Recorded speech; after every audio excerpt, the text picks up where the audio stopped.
Hello, welcome to class.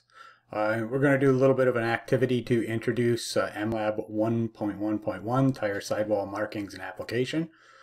This is a mini lab, so technically it can be done outside of class, but there's a few other things we like to do in the labs, and this is a good introduction to the way things run. And we do have everything you need to get this completed in the automotive shop. So with that said, let's dig in. So the lab report, you'll find it has a number of questions. This is essentially a fill-in-the-blank activity. So locate the tire information placard. That's typically in your B pillar. I took a picture of one right there so you can see kind of what that looks like.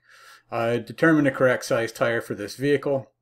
So on the placard you'll see indicated here, you'll see the required front size, required rear size, and also the spare. What we're asking you to do is to go and confirm that all these tires are actually the correct size for the vehicle. The spare, if it's accessible, please do record that as well. Are the tires the correct size for the vehicle? Yes or no? Now we go on to the next page here, and we get a little bit more in depth. So what's the temperature rating of the tire? The temperature rating is going to be a alphabetical character. The load index of the tire, that's going to be numerical.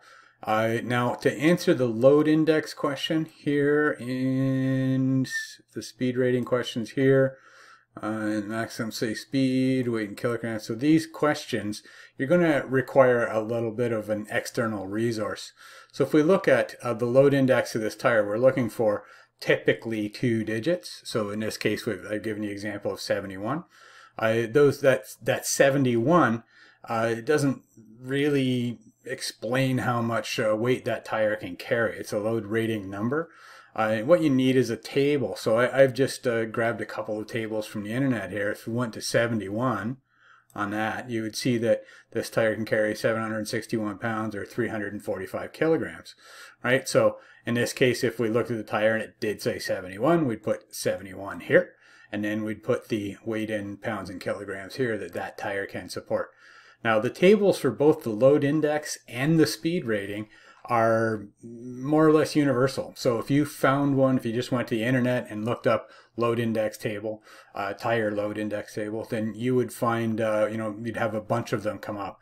Some of them generic, some of them from a specific manufacturer. But being as they are universal, if you found one that was put up by Michelin and you're working on a Goodyear, it's fine. Go ahead and use it. The numbers all correlate. Okay, tread wear rating on the tire. That's just a numerical character there, and you find that it might be something like 320 or something like that. I put that down there. By the way, that tread wear rating may not really correlate to other manufacturers. That's pretty much a manufacturer specific number. Traction rating of the tire, ABC.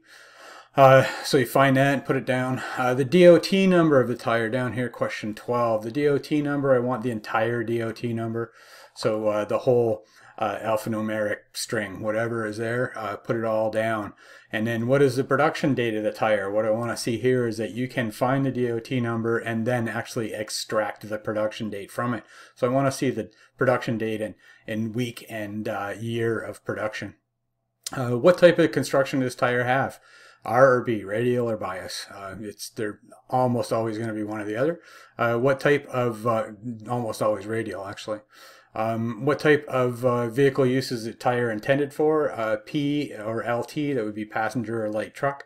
There are other types of tires like T as an example, but everything you're going to run into in our lab and mostly for the world is going to be either passenger or light truck.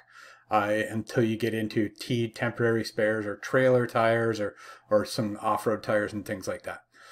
So what is the section width of the tire? Find it and write it down here. Aspect ratio of the tire, find it, write it down here. If you don't know, what do I mean by section width? Well, that means you haven't really read through the theory module. So that's module 1, unit 1.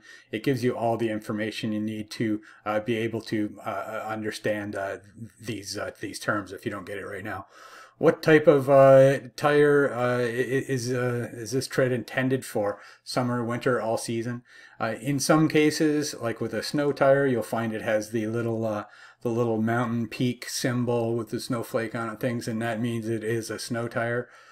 Some will say mud and snow, which is really a fairly useless rating.